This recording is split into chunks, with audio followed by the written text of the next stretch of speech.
qual é o veleiro mais barato ou simples em que se pode atravessar um oceano? Essa é uma das perguntas que, frequentemente eu recebo, e também é uma das perguntas mais difíceis de responder. E por outro lado, também é uma pergunta que tem respostas muito interessantes, como essa que você vai ver agora. Enquanto eu estava em Ilhabela, eu saí para conversar com a Kiana, que reformou esse catamarã que ela encontrou em um estado bem complicado de conservação e fez 2 voltas do Atlântico. Essa conversa é uma inspiração para nos mostrar como a vida pode ser diferente, simples e ao mesmo tempo incrível. Bem-vindos ao Maranhão, meu barquinho, minha casinha, meu lar. Ele é super simples. Agora tem um mastro que é um poste telefônico. Sério? Que massa! Da onde? Do Panamá? Portugal, Telecom. E aí isso aqui, a parte do gaff, isso aqui era a retranca de... Não, na verdade não, é um paddle. Um remo. Um remo de um barco de baleeiro dos Açores. Isso aqui é critomária, essa madeira é cedro japonês que eles crescem lá nos Açores, muito leve, dura. Eu arrebentei a retranca na vinda, mas eu tinha essa outra amarrada embaixo do barco. Chama retranca reserva. Sim. Isso que tá preparada. Sim, né? Eu perdi o mastro uma vez. E aí eu vi que se eu for perder o mastro ou alguma coisa, eu preciso ter um extra. Aí eu consigo chegar. Por que você fala português tão bom? Então, eu nasci nos Estados Unidos, aí com 4 anos de idade, meus pais mudaram para o Brasil. Meu pai tinha sido criado no Brasil também. Ele nasceu na Espanha. Ele tem uma história complicada, mas os pais deles moravam aqui e eles começaram uma empresa que chama BioWash, hoje em dia, que é uma linha de produtos naturais para limpeza.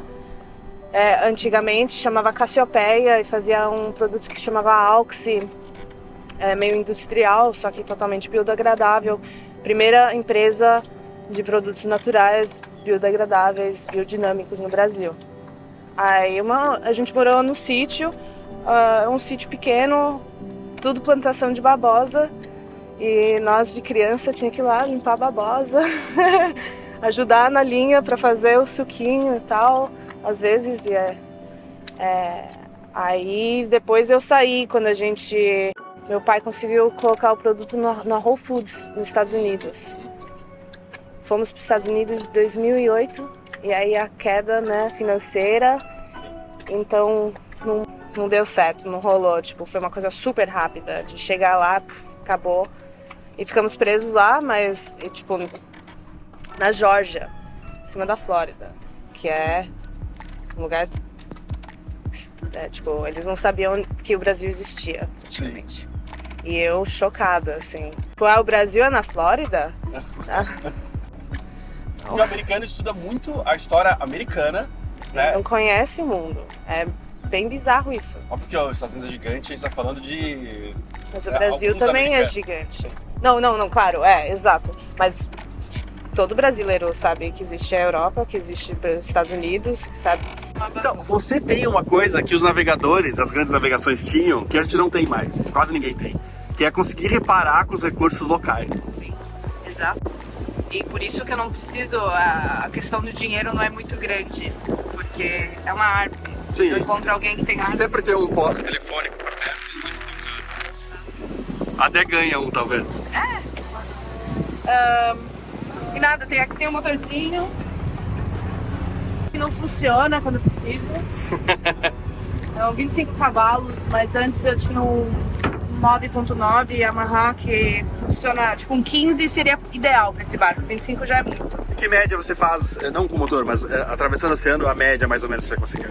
Bem, eu não vou contar essa última viagem que foi muito lenta, mas normalmente downwind, dead downwind, 5 nós. O vento mais... Reach, né? Reach, né? Broad reach. De travessa. Aí... Broad reach, aquele mais pra trás. A de aleta? Sim, esse. Aí sim, aí é 8. Aí ele vai. De ventinho bom. Legal, sim. Bom, mais de 15 nós, ventinho 16, 17. Mas Aí orçando com vento de 15, se deixar o barco ir, ele vai a 7. Só que eu não deixo, porque força muito. Então geralmente eu vou a 4,5 orçando, porque é mais tranquilo assim nas ondas. E através ele não vai muito bem. Ele não pega muito speed e também as ondas é um saco. Contravento. É assim, né? Contravento pior, não. Não que travesse. Anda um pouco melhor. Melhor que travesse, porque aí o barco já tá andando com as ondas. Assim ele pega os dois cascos, que nem essas morolas. Sim. E catamarãs, às vezes, muito baixos, ele bate muita água embaixo também, né? E o meu não, esse aqui é grande embaixo, tem muito espaço, não bate, então não tem essa força, também não tem a cabine, né? Normalmente esse aqui você tem a cabine, tem uma mesa, é tudo rígido, isso daí é muito choque num barco. O catamarã, eu tava no estaleiro que eu estava, tinha muitos catamarãs lagoons, Pontapejô e tal, e os problemas que tem é sempre rachadura de bulkhead. Nos catamarãs assim, eles racham por causa dessa força. Eu sempre falei português com meu pai, então eu continuei podendo falar português. Eventualmente mudei para Miami, virei corretora. Eu saí de casa super cedo. De imóveis, assim?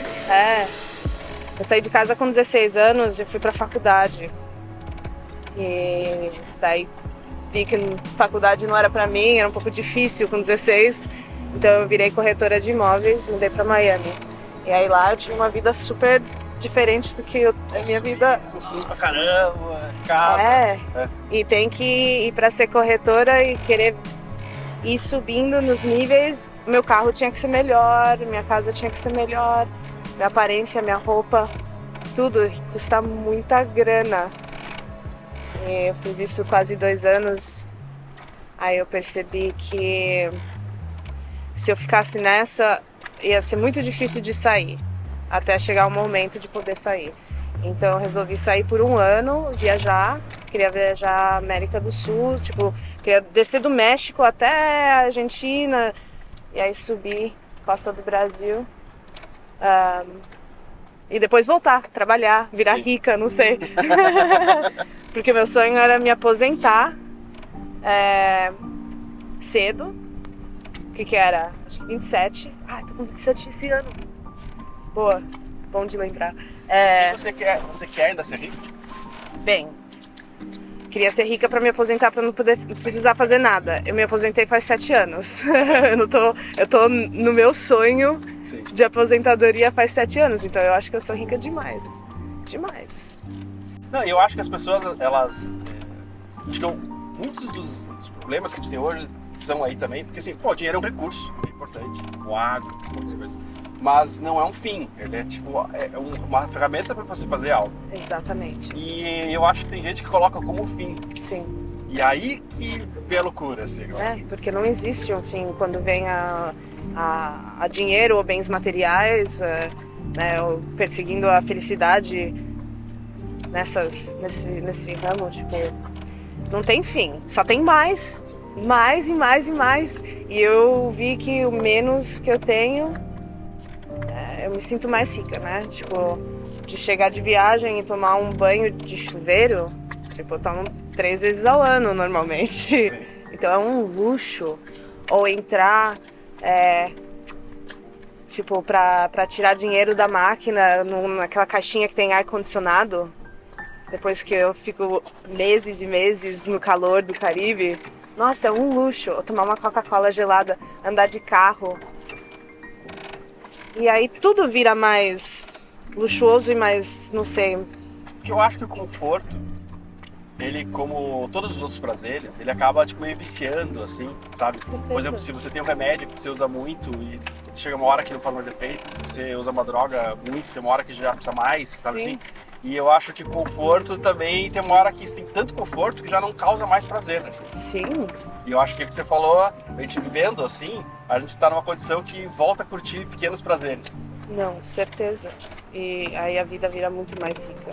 Tem um poema que eu adoro, de Khalil Gibran, é um autor lebanês, eu acho. Lust for comfort murders the passion of the soul. É isso, ficar correndo atrás de coisas que te faz sentir seguro ou confortáveis, meio que dilui aquele fogo da vida, né? A vontade de correr atrás. E você vai ficando mais e mais sem essa vontade. E isso é uma coisa triste. E essa parte toda aqui foi feita, né? Essa casinha não era original, Não, nada era original. Tipo, deck, nada menos os cascos praticamente eram originais. E o leme. Pô, você tem uma bússola muito doida aqui, né? Olha que bússola louca. Tipo, depois do furacão Irma, eu fui pro Caribe. Tinha muitos, isso 1 ano e meio depois. Muitos barcos abandonados. Aonde você foi? BVI? Ou... BVI. E eu acho assim que quando, por exemplo, as pessoas não têm, óbvio, quando as pessoas não têm dinheiro básico, né? Ou então elas botam uma mira lá em cima e não tem, e ficam tristes por não ter algo, Sim. o dinheiro parece algo realmente muito, muito importante. Não, né? sim. Mas imagino que ainda mais numa sociedade como os Estados Unidos, que apesar de ser desigual, tem um nível de vida muito bom, né? Assim, os melhores do mundo e tal. Talvez muita gente deve estar, eu leio talvez sobre isso, muita gente meio que desencanando dessa rat race, assim, né? De trabalho e tal. Você sente isso bastante lá? Sim, mas o pessoal está trabalhando ainda. Só que eles estão podendo trabalhar de uma maneira mais criativa, na internet e tal. Só que não tem muita gente que está realmente desencanando mesmo e indo para a floresta morar. Sim. Sabe, outra forma de trabalho, que eu também vejo, tipo, é super da hora. Tem pessoas que amam o que fazem, e isso é legal, mas tem pessoas que fazem só para poder fazer uma grana e continuar e tal. E tira um pouco da aventura, ou, sabe, eventualmente se sente um pouco como se a viagem é para os outros.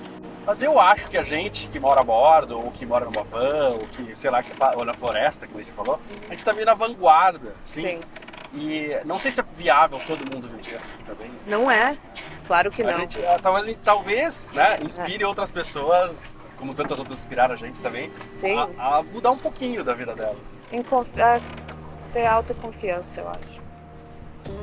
Que isso é certamente, tipo, eu não tô aqui pra motivar pessoas a ir morar em um barco que nem o meu, fazer o que eu faço, mas essa coisa de superar o medo de mudanças, de superar o medo futuro, quando você sabe que quer alguma coisa e pode correr atrás e pode alcançar, só que pode ser que não.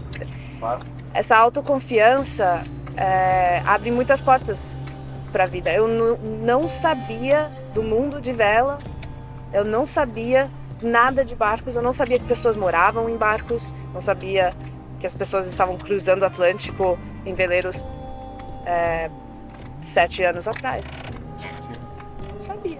E é engraçado porque não há, não sei no Caribe, nos Estados Unidos, mas não há muitas pessoas jovens fazendo isso, no Brasil pelo menos.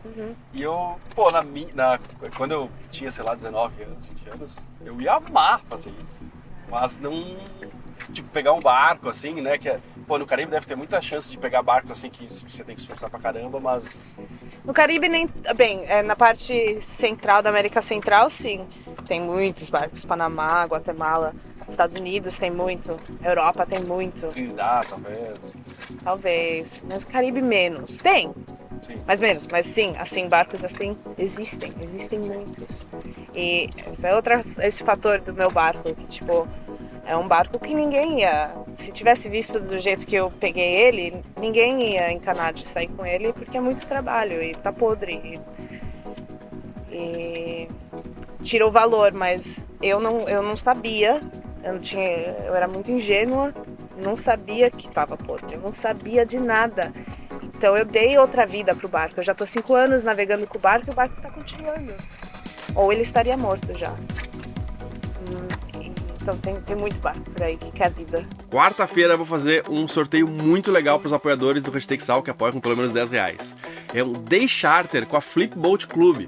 que o Instagram deles está aí. E é uma empresa muito legal de compra compartilhada de veleiros, onde você pode ser dono de uma parte de um veleiro e eles administram toda a manutenção, né, as cotas de quem pode ir em tal dia. Tem um aplicativo muito legal onde você pode marcar, tirar as dúvidas, ver quanto que custou a manutenção do veleiro naquele mês.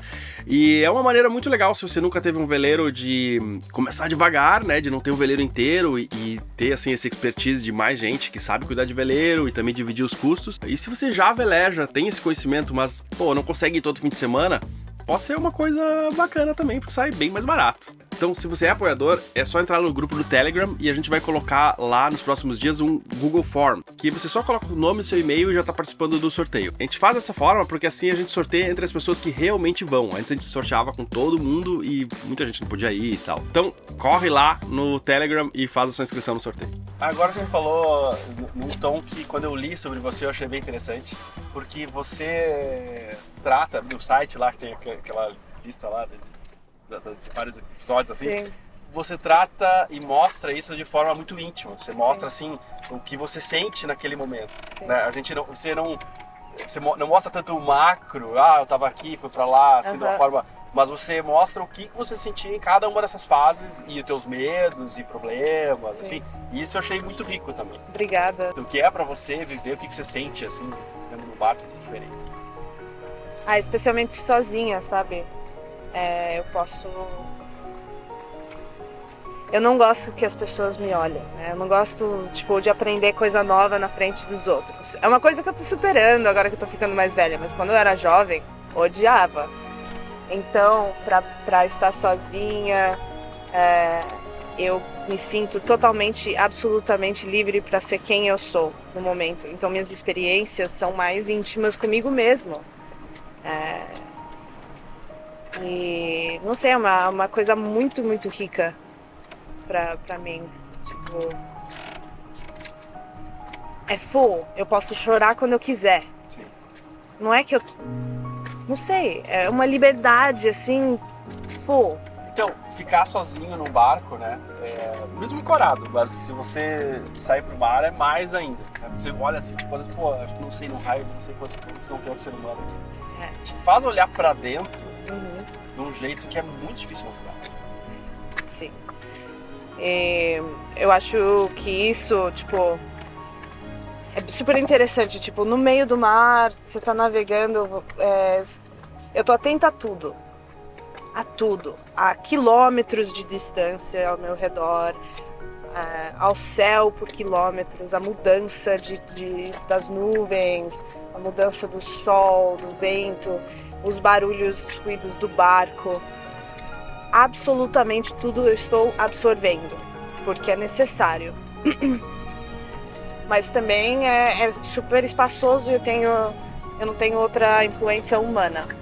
Então eu posso ter introspecção e tudo isso. Mas chegando em terra, não pode estar tão aberto. Não pode. Se eu estiver preocupada com os barulhos dos barcos passando atrás de mim, com o que as pessoas estão fazendo ali, com o vento, o jeito que está virando, tipo, é muita estimulação. Então, aí não daria para ter a conversa contigo. Então, a gente tem que fechar o mundo ao nosso redor. Sim. E por isso que eu adoro estar no mar. Tipo, é um jeito de viver muito diferente. Eu acho um jeito de viver muito antigo. Porque antigamente, mesmo se a gente estivesse na floresta, tínhamos que estar muito atentos ao nosso redor, mesmo dormindo, sabe? Sempre conhecendo cada ruído para que se tiver um barulho diferente poder acordar. E vivendo em sociedade ao redor de pessoas não se pode fazer isso. Senão você fica doente e morre, pronto. Eu acho que assim, que a gente tem uma capacidade limitada de atenção. Né? Sim. E aí eu acho que no cérebro, assim, quando tem uma coisa que repete, você não vê mais. E aí eu acho que, por exemplo, os barulhos do barco até, por exemplo, mesmo navegando, né, tem horas que tem barulhos que você conhece e você... Exato. Aí quando tem um diferente, você nota, né? Exato. E eu acho que na cidade tem uma série de coisas, dores, inclusive, ou até confortos que a gente dá como garantido, né? E a gente não vê mais. Sim. E aí no barco às vezes ajuda a ver até a vida na terra como ela é. Não. Dá pra mostrar aqui? amarrado. Mas tenho 4 dessas vigas com 4 pontos de amarra em cada uma. E é só isso. No Aí, tique é assim também, né? Aham. Que é tudo preso com cabo. Não tudo, mas é muita coisa presa com cabo, assim. Nossa. Fácil de fazer manutenção. fácil e faz muita diferença, porque ele deixa fazer um movimento sem estresse. Mas se você pegar nele, ele tá durinho. Não tem play. Só que ele ainda deixa o choque passar por várias partes, em vez de estar tão concentrado com um barco com catamarã rígido. Então ele dura muito tempo. Dura muito tempo. É totalmente amarrado. Eu mudei o sistema do barco nessa reforma, porque antes ele não era amarrado, mas é melhor assim. E o Warm eventualmente mudou, todos os barcos agora são amarrados. Esse aqui é um sistema mais clássico, antigo dele. Eu vi que você tem uma coisa que eu acho muito legal, não consigo fazer. É uma coisa que é ficar longe da tela, né? Você falou que gosta de ficar longe da tela da internet, Sim. não totalmente, mas Sim. né? Ao mesmo tempo você tem o perfil no Instagram e né, é parte do seu trabalho, digamos assim, né? Sim. Tipo, como você lida com isso? Bem, se olhar o meu perfil do Instagram, vê que eu posto tipo 3 vezes ao ano. Então, eu coloco uns stories, é mais pra mim poder conectar com as pessoas e responder mensagens e receber mensagens. Eu uso mais pra isso. Aí, eu sou péssima disso. Tipo, as Mulheres do Vento, que é a outra página da viagem, do projeto que a gente fez, eu não administro isso. Eu não tenho, porque eu não consigo. Então, pra mim é difícil. Eu não tenho entrado, e agora eu vou precisar. E também eu estive velejando, eu estive trabalhando no barco os últimos 2 anos, eu não tive tempo pra parar e estar trabalhando todo dia. Agora que eu cheguei no Brasil, eu tenho que entrar num ritmo diferente, mas eu acho que pra mim isso vem em estrutura. Tipo, 2 horas ao dia, 4 horas ao dia, o que for que seja um time estrutural. E porque eu me perco. Se eu entro no Instagram e eu tô deitada na cama, eu vou ficar lá olhando. É horrível isso. Pra mim, na minha vida. Tipo, tem muitas outras coisas pra fazer que eu tenho que fazer. Então, como lidar com isso, eu ainda estou aprendendo. Mas é uma coisa que eu vou ter que aprender agora. Antes, eu não posto nada. Eu não poderia me aposentar, né? Então eu tenho o canal e aí eu trabalho com isso mesmo. Sim, mas eu sim. prefiro 1000 vezes trabalhar com isso, é um trabalho que eu amo, do que Exato. Mas eu sinto, eu entendo completamente a necessidade de tirar um pouco do vício da telinha, né? Porque é muito... aquilo é feito pra... O problema aqui é as lanchas, passam muito. É um exercício de paciência isso aqui. Meu Deus. Eu cheguei 2 semanas atrás ontem e cheguei bem na Poica, primeiro lugar. Tipo, eu não vi terra, eu fiquei longe da costa até a Ilha Grande. Esse é o primeiro lugar que você parou no Brasil? Sim. Ah, que legal. E aí qual é o teu plano agora? Agora eu vou ficando, por enquanto, minhas velas tirei já, estão aqui completamente acabadas. Eu podia vir fazer um exemplo de como estão podres, seria interessante até.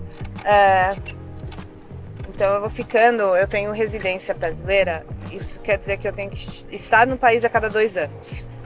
Minha data de entrada ia acabar dia 10 de janeiro, por isso que eu vim pro Brasil. Primeira razão, muitas razões, mas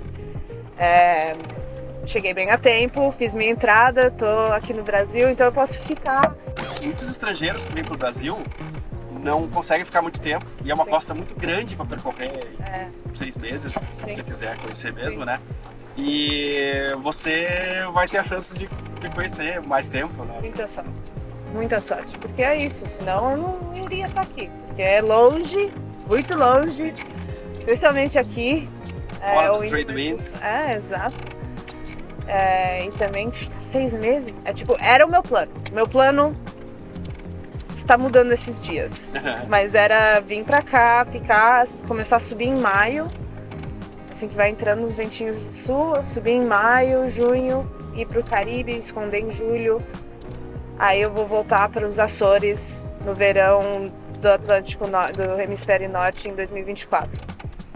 Mas posso também ficar mais um pouco, né? Quero conhecer Angra, Paraty, eu quero subir para Bahia. Na minha subida, eu gostaria de parar. Então, eu vou correr atrás das velas. E aí meu motorzinho, ele nunca funciona quando eu preciso dele. Mas tudo bem. Que modelo de barco é esse? O desenhista se chama James Warren. E ele é, como fala, precursor dos catamarãs modernos. Sim. Ele foi a primeira pessoa a atravessar, o primeiro catamarã a atravessar o Atlântico Norte em 1958. Esse modelo ou esse? Um modelo antes dele. Não. Essa do norte, sim. Ele fez uma travessia do sul, indo para o Caribe, com 2 mulheres. Aí ele chegou em Nova York e construiu outro barco. Esse Rongo, que foi o primeiro catamarã a atravessar o Atlântico Norte. É o design desse barco. Esse chamam Narai Mark I. Não tem muitos. Tem alguns no mundo, mas não tem muitos. Porque eles fizeram outros. Mark IV é o mais comum, que é muito maior. O espaço dentro, muito mais confortável. Mas esse é o desenho original, praticamente, do primeiro catamarã a atravessar o Atlântico Norte. Então essa viagem, para mim, foi sempre muito especial. Agora fiz 2 vezes e o barquinho vai. Ele tem um casco super estreito, V. Sim. Então ele orça muito bem, vai rápido, é muito seguro. Os Warrams, todos os desenhos dos barcos deles, claro, ele tem umas canoas bem pequenas também, mas dos maiores de cruising são famosos por não capsize e pitch pole também. Eles não capotam, porque multicasco é um pensamento, é um problema, né? Todo barco, mas multicasco não vira de volta. Mas esses são famosos por isso. Tipo, tem um modelo que chamam Tiki 21, que é super popular. Sim, os Tiques eu conheci. E tem um cara... Não, foi um 21, 26. Foi um 26. Cooking Fat se chama. Não lembro os anos, mas faz uns anos atrás. 20 anos atrás. Ele foi ao redor do mundo com Tiki 26. Tipo... O barquinho, o design é muito, muito, muito bom, muito forte. Uma das áreas que eu mais gosto na filosofia é a epistemologia, que basicamente é um estudo sobre qual conhecimento podemos confiar. Há muitas opiniões e ideias de que tipo de barco pode atravessar um oceano, que tipo de tripulação poderia fazer isso. Você pode encarar isso de 2 formas. Uma racionalista, que é tentar calcular, imaginar o que é necessário, aconselhável ou até possível. Uma opinião que se forma na sua mente, baseado na sua visão de mundo. Outra forma seria ter como ponto de partida a experiência, não a sua experiência pessoal, mas a do maior número de casos possíveis de se observar. E nesse caso, me parece que a realidade traz números e exemplos de que há muitas formas de se fazer isso. Não só a sua forma, mas muitas. E negar isso é negar a existência de exemplos que provam isso. Uma capitã mulher, jovem, com pouco dinheiro em um barco muito antigo e barato e 2 travessias do Atlântico. A sua ideia do que é o mínimo necessário abraça isso? Se não, talvez fosse inteligente mudar um pouco de opinião. Mas de fato, não é para qualquer um. Não é qualquer capitão que faria isso. Eu não falo só nem no estudo ou experiência de navegação, mas também na força de espírito, na perseverança, no foco que é capaz de jogar em um sonho e a capacidade de escapar das armadilhas fúteis da vida. A verdadeira força não é não ter medo, não chorar. Também não é sobre esbravejar ou ter uma agressividade na casca externa. A verdadeira força é seguir em frente, não desistir, ser resistente por dentro, vencer o excesso de luxo, o que a sociedade externa te impõe ou o que os outros pensam. Essa é a força de quem vive pelas próprias regras e do jeito que sonha. A conversa com a Kiana foi tão legal que teremos mais um episódio, no próximo domingo. Então aguarde o episódio 247 com a parte 2 dessa entrevista. Se você já assistiu vários episódios e gostou do que a gente faz aqui e quer que isso continue e quer ajudar de alguma forma, deixa pra gente uma ajuda lá no Apoia-se. Você ajuda muito a gente conseguir, a todo domingo às 10 da manhã ter um episódio por aqui. E fazendo isso, além de ajudar o canal, você participa do nosso grupo de Telegram, onde eu tô sempre lá e você pode ter um contato maior comigo. E também participa dos nossos sorteios, muitos de aulas de vela, passeios, várias coisas legais, como nesse episódio a gente já fez também. Então até o próximo domingo às 10 da manhã ou daqui a pouco lá no Telegram.